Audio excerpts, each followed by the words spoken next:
Thank you very much, Disebo. It's a great pleasure and an honor for me to share with you what a 20-year journey in science has meant for CAPRISA and how through this journey we have tried to make a contribution. To Minister of Health, Joe Pashla, indeed, sir, it's an honor to have you. To Deputy Minister Sibongiseni Dlomo, I attended his book launch and he attended mine. To our ambassadors, Ambassador Kengosong, our consul generals, to my good friends from WHO, from UNAIDS, and I will just add my sentiments of just saying all protocol observed. As I looked around the room earlier, I am touched by so many of our friends who have made our work possible over the last 20 years. And I hope that in the next just under an hour, I am going to walk you through 20 years of work. So I'm going to plunge us directly into it. So CAPRISA, from its inception, through the grant that was written to the NIH to create this organization, we wanted to focus on two problems. And we chose the two biggest problems. The number one cause of death in South Africa at the time was TB and HIV co-infection. And we chose the number one challenge in terms of HIV incidence. The highest incidence rates were in young women. So when you look at this diagram, it's a reminder of the huge burden we face in TB and HIV. And when we did the first study, well, one of the first ever community-based surveys in Southern Africa, and when we first saw this picture back in 1989, and it occurred to us that this was a challenge that needed to be taken up. And that challenge is, if you look at this diagram and you follow the blue line, you'll see that the prevalence in young men is incredibly low, in the 15 to 19. But look at the girls. In teenage girls, we were already seeing an incredibly high incidence of HIV. We knew we had to take that up. And of course, in the last 3 years, we've had to deal with a new burden, the burden of COVID-19. So this journey is going to comprise, initially I'll talk about scientific leadership and science advice and policy, but I'm going to walk you through a 20-year journey of dealing with the biggest cause of death in TB patients. I'm going to talk about a 30-year journey of what it was like to deal with one of the highest priorities in HIV prevention in the world, young women. And I'm going to talk about the 3-year journey that we've just been through in COVID-19 before I end off with just some statistics to give you a sense of what the 20 years has meant. So let me just quickly walk you through some impact and some of the issues and contributions that we've made. So this is, in 2016, UNAIDS hosted in the UN a high-level meeting of ministers of health and heads of state, a meeting to set an agenda. How are we going to tackle at a global level the challenge of HIV? And in this meeting, Michelle Sidibe asked CAPRISA and I to convene the sessions that looked at the science that would underpin the eventual declaration that came out of this meeting. And so when you look at the picture that's on the extreme right-hand side of where you're looking at, that's the picture of that session with myself, Dr. Fauci, Diane Havler, Michelle, CAPRISA, and we were trying to provide a sense of what were the big issues in the science and how could it underpin what the program was going to look like. And eventually, as you know, that led to the targets of 90, 90, 90, and the targets of reaching the targets that were set for 2030. That was one of the areas in which we felt that science was coming to the fore to help define our global agenda in dealing with HIV. And we've continued to do that in different ways. This is CAPRISA co-chairs the 10-member TFM that provides science advice to the UN Secretary General Guterres on achieving the SDGs. We provide and support and assist WHO in various capacities. Here I'm just giving you a flavor of some of those contributions we make to the WHO, whether it's in chairing scientific advisory boards, whether it's providing advice to the WHO on areas of new and important areas like genomics, on the WHO Science Council, and most recently in my capacity of being special advisor to the WHO Director General. But we've played a role in many different ways, not just in providing advice and serving on committees of the WHO, as CAPRISA has done, but we've also been very much part and parcel of developing and supporting the development of important new WHO guidelines. And this one in particular, where we have played a role, is in pre-exposure prophylaxis, where we partnered with the WHO to host meetings and consultations on what it was going to be like to think about pre-exposure prophylaxis, what the policies would eventually have, and being part and parcel of the process of developing those new guidelines that took pre-exposure prophylaxis into account. So I've covered the UN, I've covered WHO, and of course UNAIDS has been our major partner, right from the time that Peter Piot served as its founding director. And through each of the eras of UNAIDS, we have continued to be there to support UNAIDS in providing whatever scientific support it would require. Initially, when Michel Sedebay set up his scientific expert panel and asked CAPRISA and I to serve on that, we did so only with pleasure. And CAPRISA has served as a UNAIDS collaborating center. But also, we've been trying to support UNAIDS in many different ways. Most recently, when Winnie Byanyima was appointed, she was looking for a person to be her science advisor.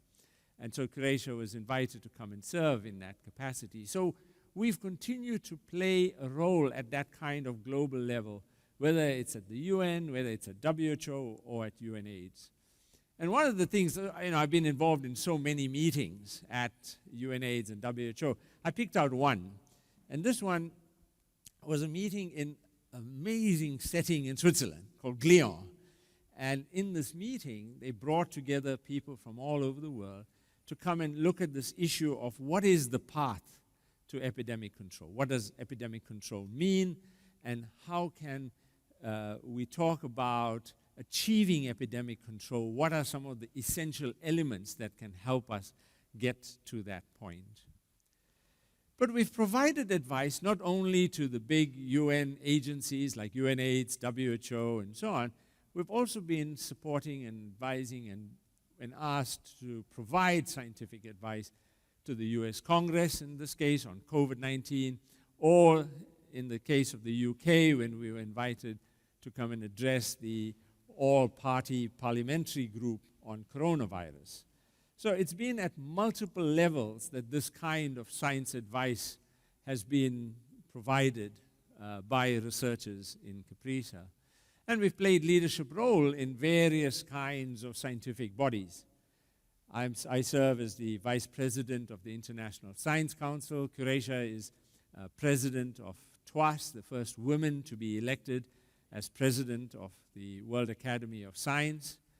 I chair the National Academy of Medicine's interest group on infectious diseases.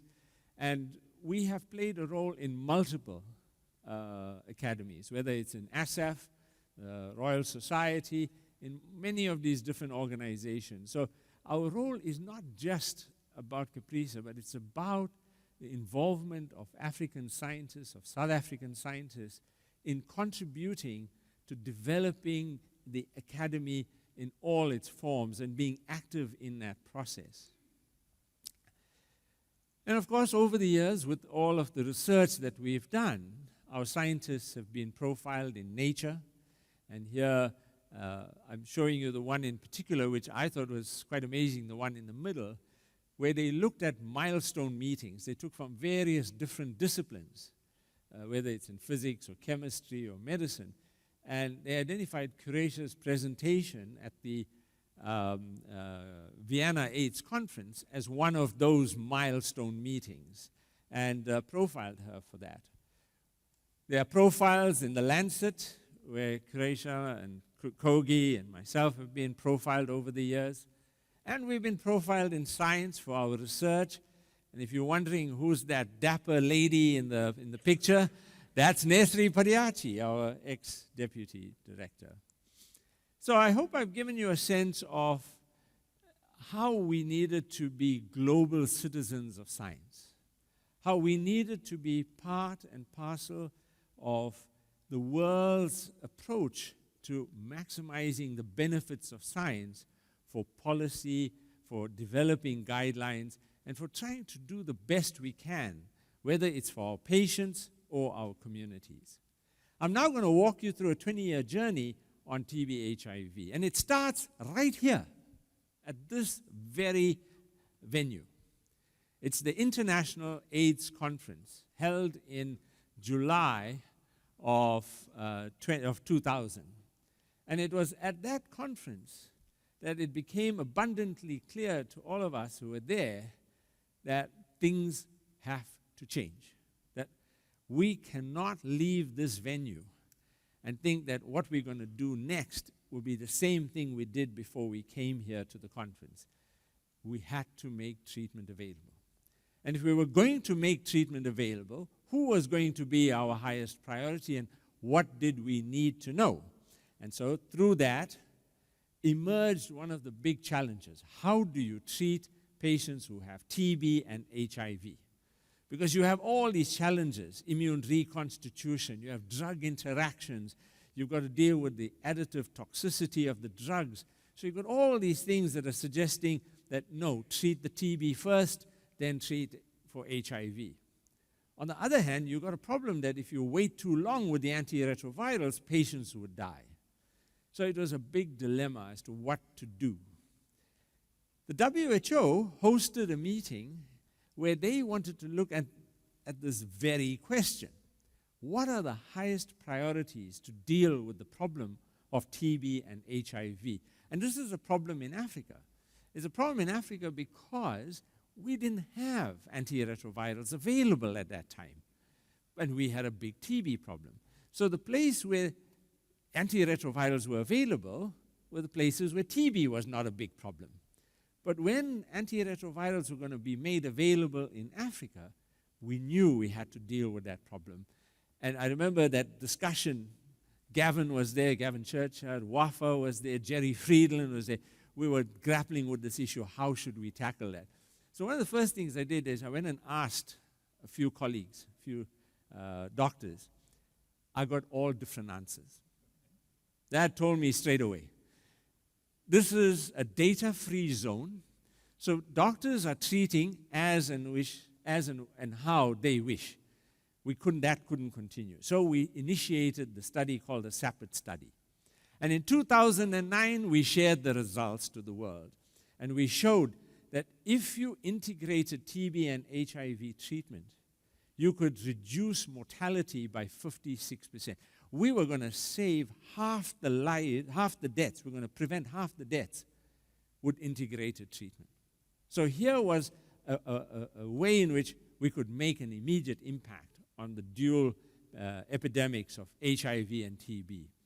WHO, within a matter of about 6 to 7 weeks after we released the results, put out in their rapid advice this recommendation that patients should have integrated care. They just, they didn't wait for the whole long process that would come with guidelines later, but they wanted to get it out. And on the right-hand side, if you look at that, that's the US guidelines. So even the US guidelines were based on research done right here. So what was the impact of all of that? So the two papers that came out of this trial, both published in the New England Journal of Medicine, and through this rapid advice, one of the first things that happened, that our government introduced this new policy on World AIDS Day 2009, which happened to be just a few weeks after we announced the results in October. And I remember when President Zuma, in his World AIDS Day address, said these words, that all patients with TB and HIV will get treatment with antiretrovirals, and TB and HIV will now be treated under one roof. He said exactly the thing we've been desperately trying to get in place: integrate TB and HIV care. And if you look at the number of deaths we had, registered TB deaths in 2009, 69,000. And if you look at 5 years after the implementation of this new policy, we were down 52% to 33,000 deaths per year. We were saving about half the lives. Now, not all of it due to this policy, because there are many factors impacting on this. But I like to think that this policy contributed to this reduction in deaths. And that's really what we're about. It's about saving those lives and making sure we're doing research that makes a difference. And of course, we studied many other things. We implemented these findings. We did large cluster randomized control trials to show what impact it could have. We studied the cost effectiveness. So it was not just that we've made the finding and we walked away. No, we wanted to show it could be done, it was cost effective, and it actually saved lives.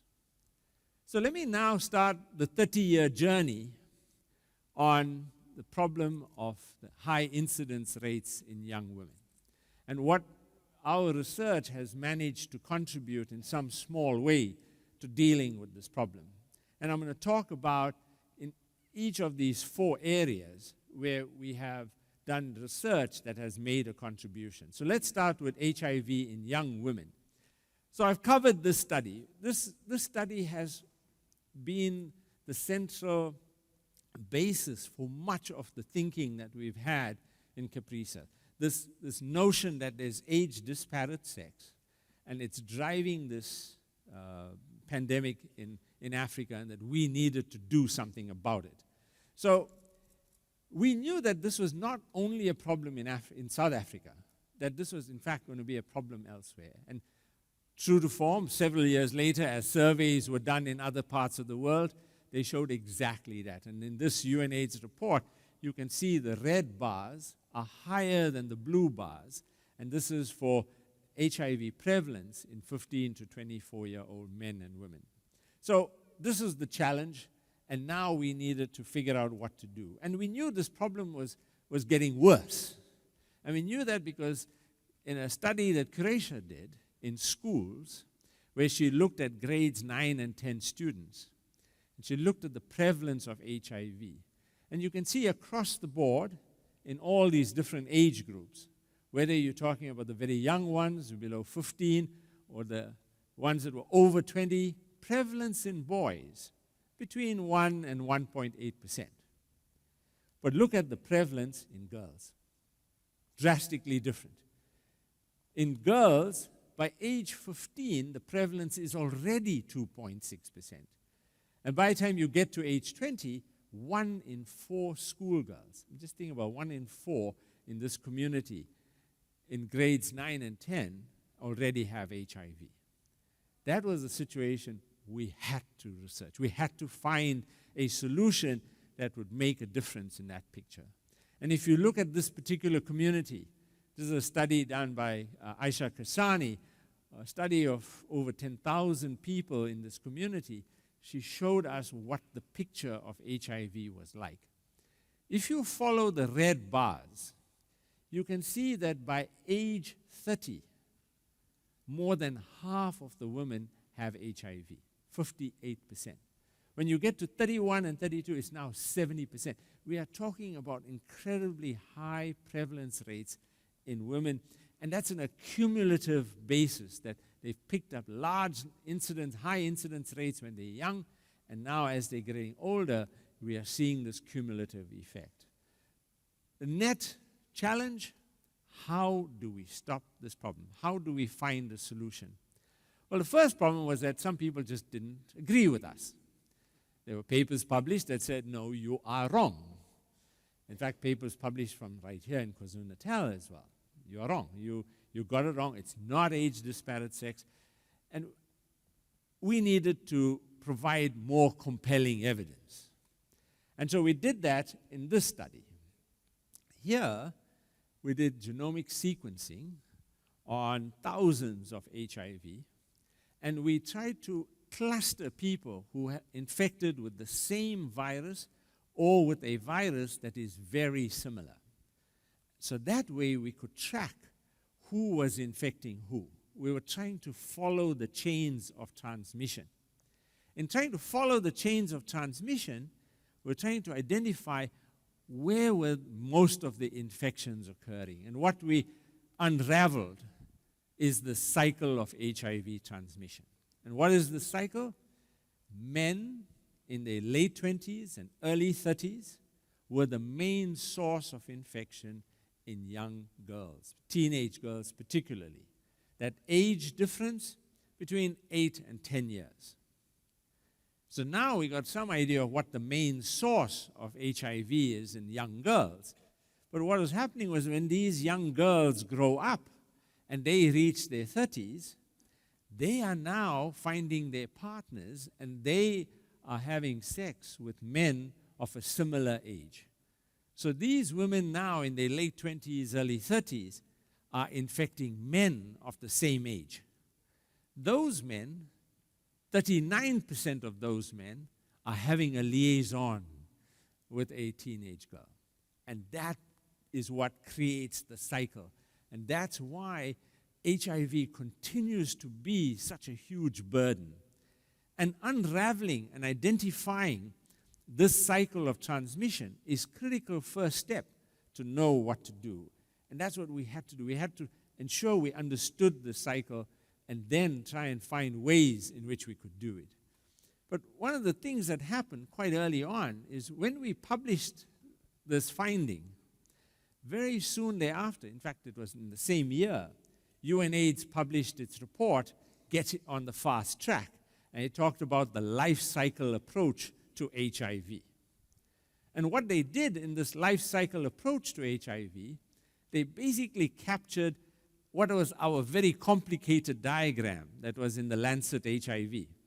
So you can see our Lancet HIV diagram that was published in the article is too complicated.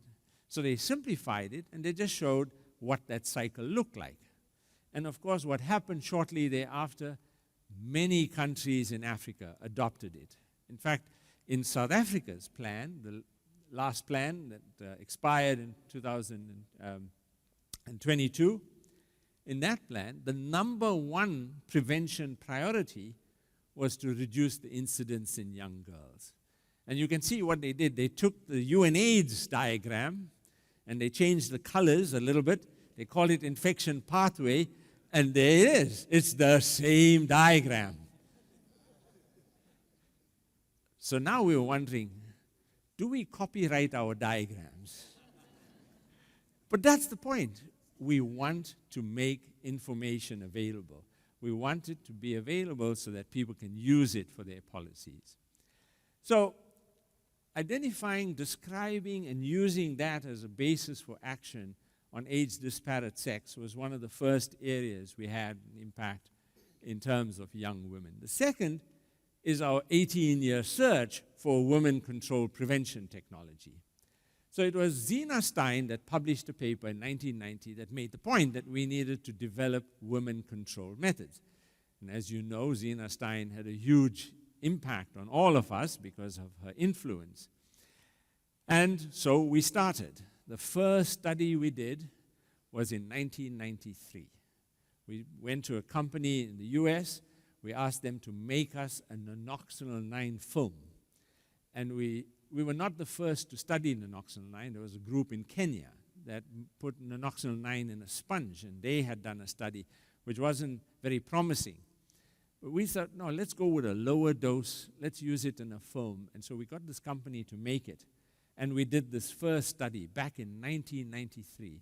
And we published that paper saying that, it wasn't an efficacy study, but what we were seeing was not very promising. So we decided not to pursue the idea because we got involved with WHO to do a study on Col 1492, a nonoxynol 9 gel.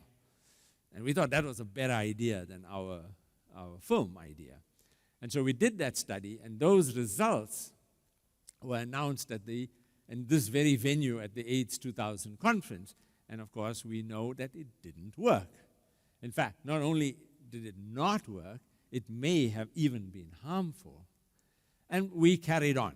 Now we were going to look at new products. And so we shifted to polyanions. We wanted to develop and work with companies that were making a gel that was based on positively charged molecules. Why? Because the virus is positively charged. So if you've got a positively charged virus, you have a positively charged gel. If you insert the gel in the vagina, the virus can't attach. It gets repelled. Great idea. Doesn't work. Despite all of our efforts, doesn't work. We studied Pro 2000 gel. We studied, just down the line, didn't work. It got to a point where many in our field were calling us experts in failure. We were failing at every turn. In fact, all we were doing when we went to AIDS conferences, we were sharing yet another failure. And we were not the only ones, of course. The field as a whole was failing. Right? So we were part of all of these groups that were now, all we were doing was announcing one failure after the next. And it took 18 years since we started in 1993. And I can tell you, it is a career destroyer if you are a scientist and all you report are negative results. Because no serious journal wants your negative results. And so it's always a big, big challenge. But we felt we had an alternative that we could think about. And it all started because we were doing the SAPA trial. We needed to know which antiretroviral to choose. And one of the people we talked to was a certain Andy Gray. I won't tell you what he looks like, but he's the bearded man. So Andy and I and Croatia and Nessie, and we were all just talking about the potential of tenofovir. And we'd heard about how good it was, so we managed to get some. We actually got some from Uganda. We couldn't get it otherwise. We got some, and we started treating patients with it. And that's when we realized what a terrific drug it was. And that's when we had this idea, why not put it in the gel? And along comes Jim Rooney. Now, if you know Jim, you'll know he is not a man who will take no. He will find a way to make things happen. So I flew to Foster City in California to go and see Jim. And that time, Gilead Sciences was a little 2-bit company. They had one small building in Foster City. They were really a biotech startup. Today, of course, they're one of the world's top 10 pharmaceutical companies. So, they've become a major player because of the drugs that they've developed. But at the time that I went to visit them, they partnered with us. And we made tenofovir gel with them. They did the bulk of the heavy lifting. They did the tech transfer. And we managed to get our colleagues from Conrad, and Gustavo and Henry Gabrielnik to help us identify a company to help us make this. And they shipped the product to us, and we started the study. We were preparing to start the study on tenofovir gel. And what happens? An article in Nature. The headline reads, HIV trial doomed by design. Doomed. We haven't enrolled the first patient, but we are doomed. In this article, they quote the head of IPM, they quote the Gates Foundation, Renee Ritson, And they quote my good friend John Moore, who says, "This is doomed. That's it." And we wrote a reply, and Nature published our reply, and we proceeded. They tried to stop us. They even reported us to the US government to say we were doing research that's not scientifically sound. But we persisted. We convinced them that this is the right thing to do. Tim Farley hosted a meeting to have a discussion about this. But in all of this, we had to proceed. There was no going back. The problem is too severe. The challenge is too great. We had to make this gel. We had to test it, and that's what we did. And so we announced at the Vienna AIDS conference our results of success, that we had finally shown something to work. Now, 39% protection is no great shakes. I mean, if you had to announce that today, nobody would even bat an eyelid. But this came at a time when all we had was years, not years, almost decades of failure. And for the first time, we had some success where we showed that tenofovir gel prevented HIV. And so it comes to pass that that became the basis for pre-exposure prophylaxis. That time when we presented this, it was regarded by and ranked by Science as one of the breakthroughs of the year. Lancet's paper of the year, even though it was published in Science, not in Lancet. And it was in the various newspapers, and was front page headlines in newspapers across the world. Washington Post, Wall Street Journal, New York Times. But all of that was to point to the importance of persevering. Because we could have given up at any point. But that perseverance eventually saw the translation of this finding, that antiretrovirals can prevent sexual transmission. That was the fundamental thing we were trying to show. We showed that, and shortly thereafter, we saw the WHO release guidelines.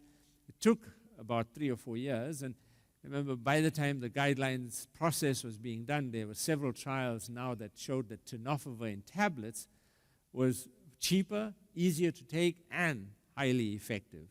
And so it came that WHO adopted as a part of its guidance the use of tenofovir-based pre-exposure prophylaxis. And of course, in South Africa, shortly thereafter, it became public policy and was implemented here as part of our prevention programs for HIV. So a long, long path to get to this point. As a sideline, and I remember Tom Quinn coming up to me in Vienna and wants to know about these results. What do you mean it prevents genital herpes? Because we showed just serendipitously that tenofovir gel was highly effective in preventing, not high, but it was effective in preventing genital herpes.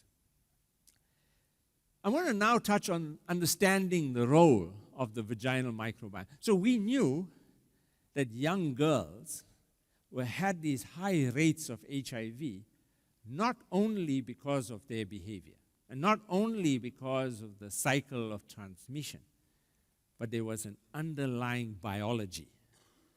What was that biology? We had to decipher that. And so we started. And it started with this paper we published in Lancet, where we showed that you needed high levels of tenofovir. And it's true to this day. You know, in women, for tenofovir to be effective, you have to be highly adherent, because you have to maintain high levels of tenofovir. Unlike in gay men, where it's more forgiving, you can miss doses. In women, you can't. So why was that? What was the issue that demanded such high adherence? This paper changed our understanding of what we were dealing with. I'll walk you through it, just so that you understand. So what you're watching here is a heat map. In this heat map, each column, can you see the blue squares and the yellow squares? Each of those is a column. Each of those squares is one woman. So a blue square is a woman who became HIV infected in the course of follow-up. A yellow square is a woman who remained HIV negative throughout follow-up. each row is a marker for inflammation in the genital tract, or vaginal inflammation. So now when you look at the left-hand side, can you see it's largely red in this heat map? It means that on the left-hand side, that's where the cytokines are raised. That's where the women have a lot of inflammation in the genital tract. And can you see in that side, most of the women are blue. Most of them got infected. On the right-hand side, where it's mostly green, where the levels were low, you can see most of them are yellow. So that told us, actually, we have an issue here, that if you have genital inflammation, it's a risk factor for HIV in young women. Now, that was the first evidence. We had to confirm this in many studies, and that's what we did. We repeated it, we studied it in different ways, and what we came to the conclusion, genital inflammation is a major biological factor that is one of the important reasons why young women get HIV. But this study took us in a completely, we were gobsmacked when we saw this. So I'll tell you about what this result means. What we saw is that in women who had a lactobacillus dominance, so in other words, they had good bacteria, and these good bacteria, these lactobacilli, were producing lactic acid, and they were protecting the vagina. They were maintaining a low pH. And so that's what we were seeing. We were seeing a highly effective, we were seeing that tenofovir gel was highly effective. You can see efficacy, 61%. But where women did not have lactobacilli dominance, efficacy, 18%. So now, straight away, if you don't have lactobacilli dominance in your vagina, tenofovir is not going to help you. Tenofovir gel doesn't help. Now, why was that the case? Well, this is a study that showed why that's the case. And put very simply, an organism called Gardnerella vaginalis, which is quite common in the vagina, it breaks down tenofovir. So here you are inserting a gel, thinking you're giving women tenofovir, but look at that last line, what happens. Within a matter of 4 hours, these women who have Gardnerella lose half of all their tenofovir. That struck us. Now we got a problem. If you're going to go around giving people tenofovir, all you're doing is feeding the Gardnerella, right? Because the Gardnerella was going to destroy it very rapidly.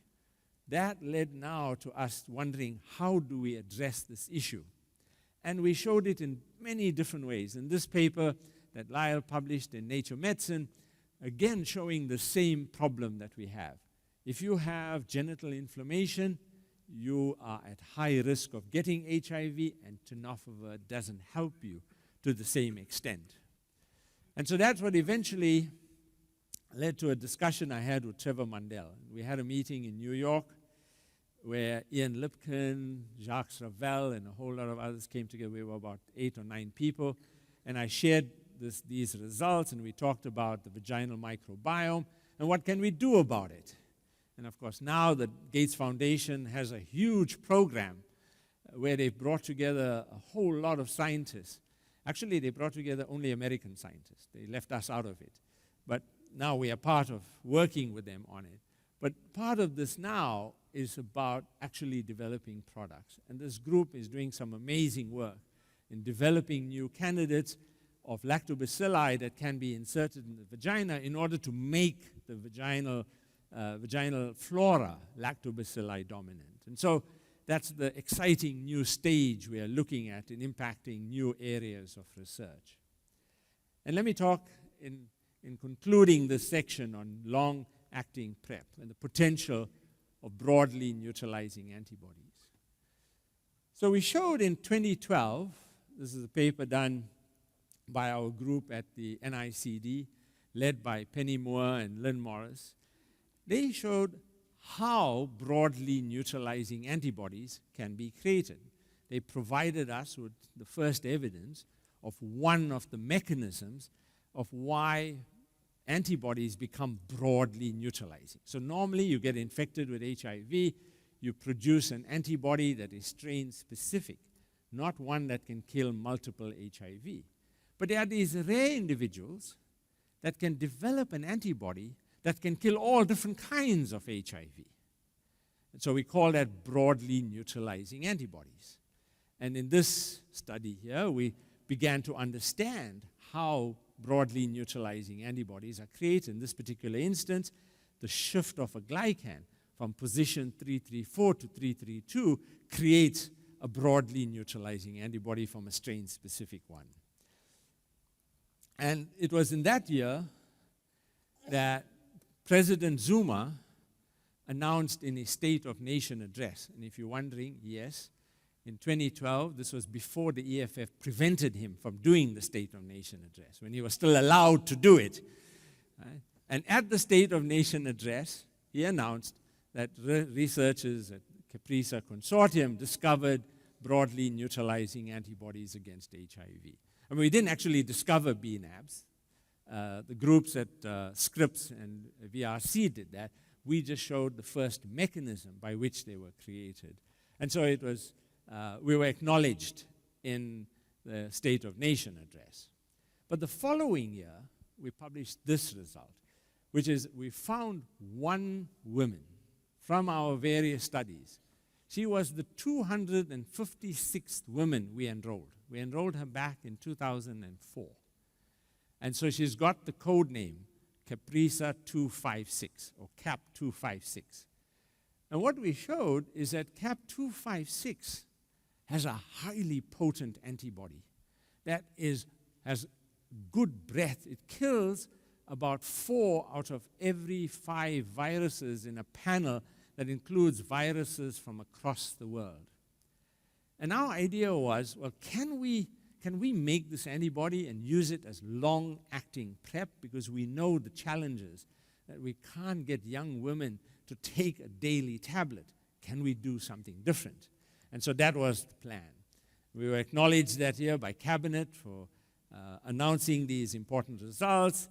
And so that's what led us to a series of studies looking at CAP 256. And what we showed is that of all the antibodies that are currently in development, there's about 9 or so of them, BNAbs that are in development, CAP 256 is one of the most potent of those antibodies, targeting the V2 loop.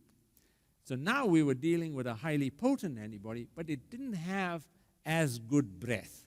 And so we needed to find some way into putting it with another antibody to get that breadth.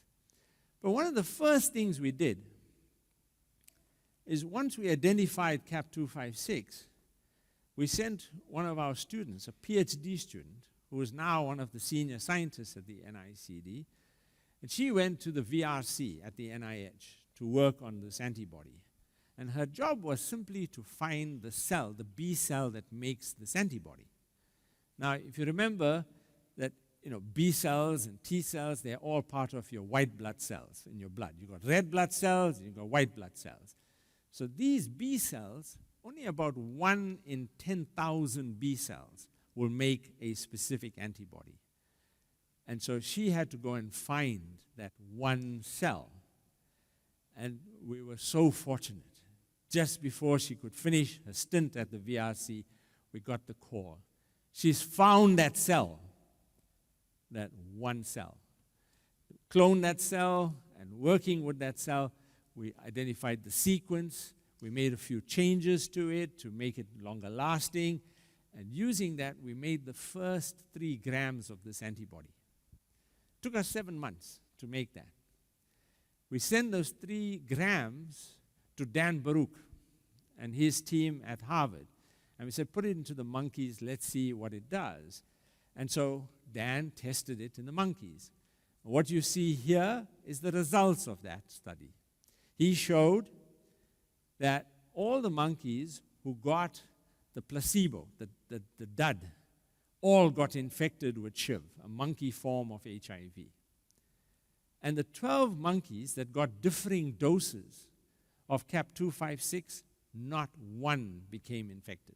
All of them have remained HIV. In fact, we've not yet been able to infect a monkey that's received CAP 256, even at the lowest doses.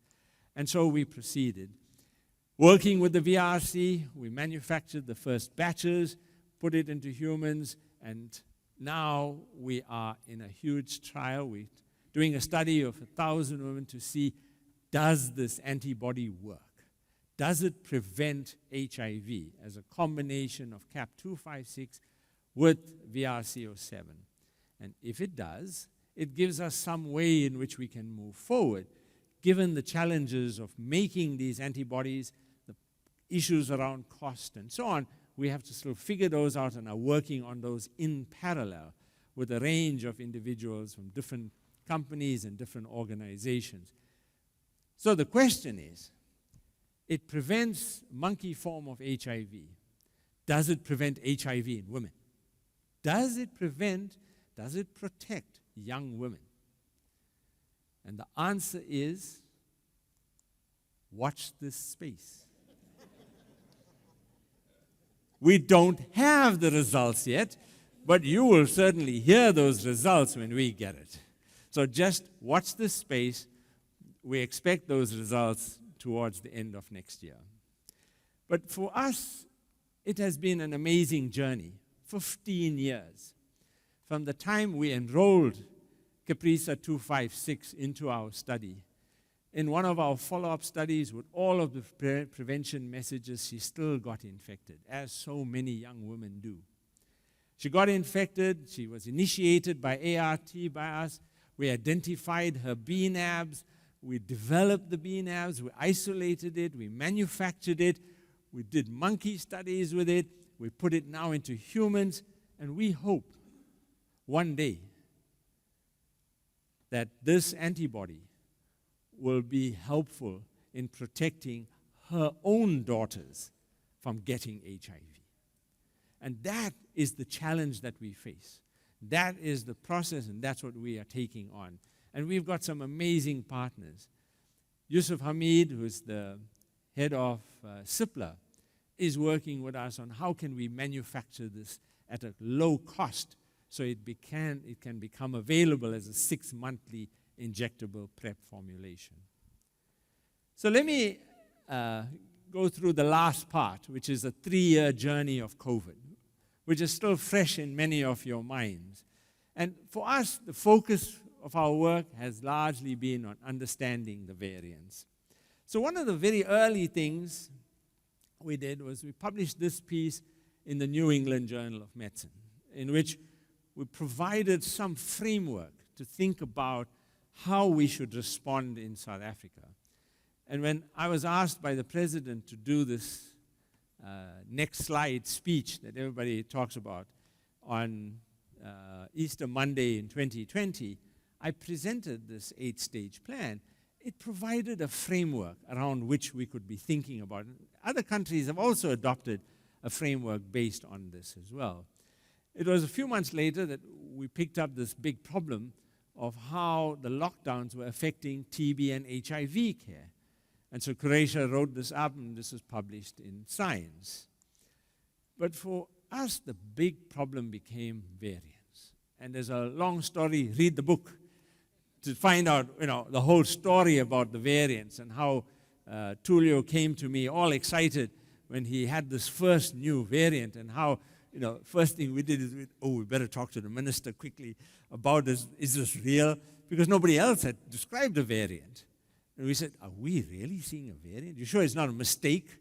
And eventually, because we were one step ahead in understanding variants, this was one of the communications we provided in the New England Journal of Medicine about what the implications of variants are. But variants changed the end game, basically. So we had a virus, we had a pandemic, we had a vaccine, vaccinate everybody, end of pandemic. Okay, that plan, no more, because the virus is changing. And we, of course, expected it, but we didn't expect it in such a drastic way in which it would do that. And we were trying to grapple with this problem. How do we look at vaccines in the face of these variants? And what are the scenarios now? How do we rethink the end of this pandemic?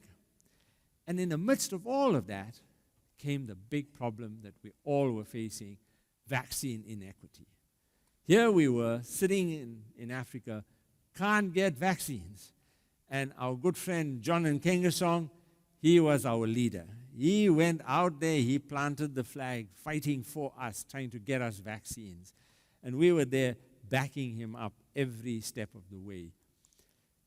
But we knew we needed to play a role. We tried to work and find individuals in South Africa who were developing diagnostics. But that became an issue that we couldn't find anyone that we could, really had the right ideas about doing this that we thought was feasible. So we partnered with the WHO's ACT Accelerator.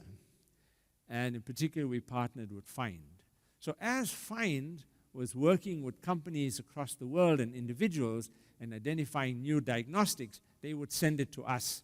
We would be one of the first points at which their first assessments were being done. And Natasha and Ida led this initiative in our lab. We quickly tested them against the prevailing variants and variants we knew we had from the past to see, did these work? And we've published several papers on looking at the efficacy and how accurate are these rapid diagnostics. And we partnered with many other individuals doing terrific science on COVID.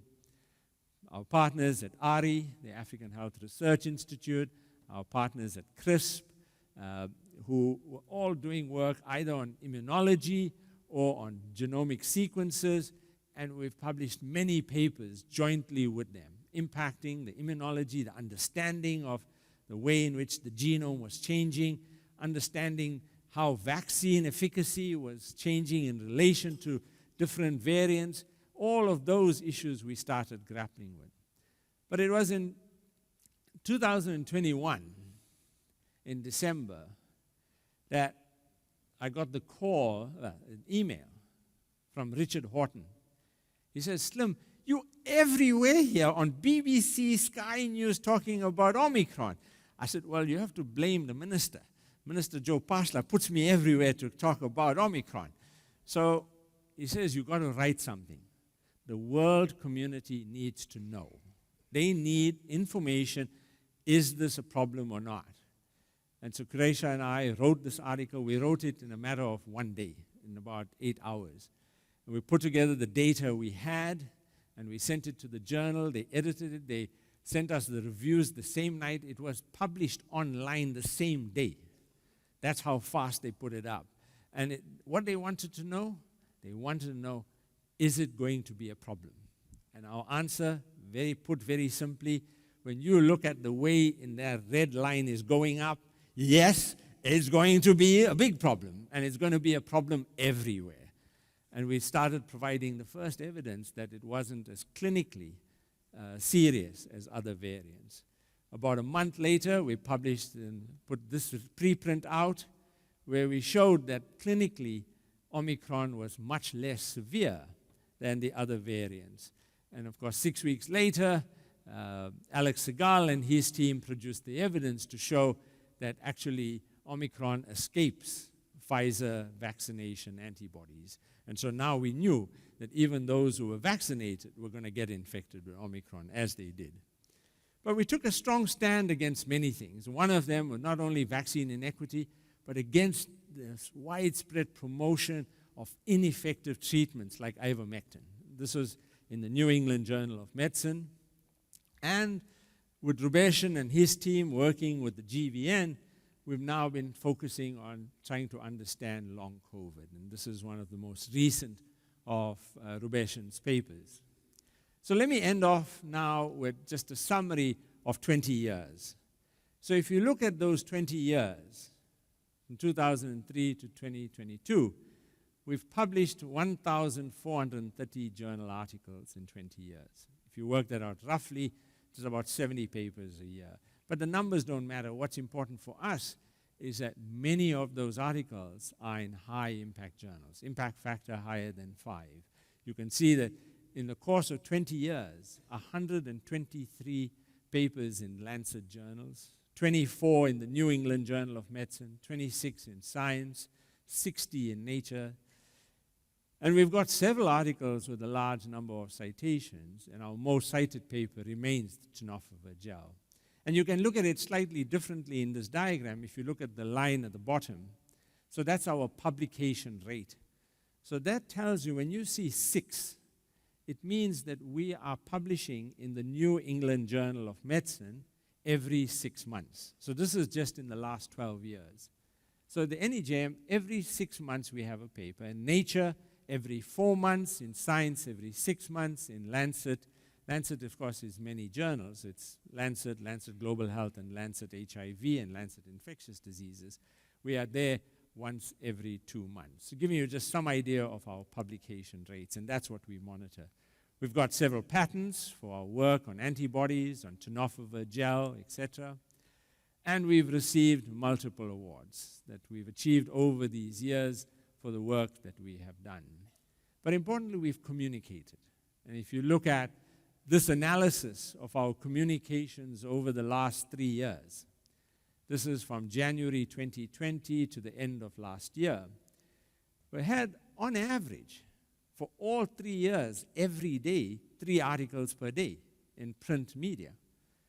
We had 3 TV or radio broadcasts per day. Of course, it's clustered in time, but if you average it out, that's what it works out to. An online article. So we are averaging over the last 3 years about 18 media stories per day. That's 18 articles in newspapers, online, on TV or radio. And of our coverage, 61%, about 2/3 of our coverage is outside of South Africa, mostly in the US, UK, Vietnam, Canada, India, and so on. And we were profiled in the Wall Street Journal. The Wall Street Journal, I've never heard of this ever before. They devoted a full page to our research. And we were on the front page of the Wall Street Journal at the bottom, and inside the newspaper, an entire page devoted to our work. And that, for me, was one of the pinnacle points of recognition, even from a newspaper like the Wall Street Journal, who I don't support for their articles on the origins and all the other weird things they're publishing. But they publish some good stuff too. Let's leave it at that. And who's doing all this work? Well, that's the team. The team comprises, as you can see, 15 professors, associate professors, PhD scientists. We have 34 medical doctors, pharmacists. We are, in terms of our racial profile, well in keeping with the profile of this region. And we remain 79% women. This is very much a women's organization. And you know that when you come and walk around the place, that the women dominate this organization. So, I'm just the token here, right? And of course, many of our trainees. We have had over these 20 years, almost 2,000 trainees that have graduated with doctoral degrees, master's degrees, or medical students doing research with us in different shapes and form. And none of this would be possible without the many partners that we have, the funders, the collaborators.